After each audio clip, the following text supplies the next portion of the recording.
నేను జగత్ పునాది వేయబడక మునిపే ఉన్నాను. నేను ఆది సంపుతున్న ప్రపంచంలో స్థాపింపక పడక మునిపే ఉన్నాను.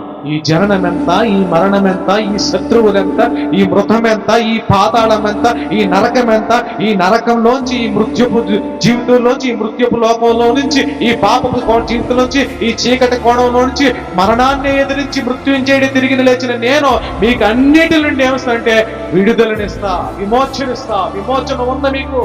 ఆ విమోచన కోసం కనిపెట్టుకొని ఉండండి. ఎంతటి పాపపు జీవితానికైనా సరే విమోచన ఉంది, ఒక విడుదల ఉంది, ఒక టైం ఉంది, ఒక సమయం ఉంది.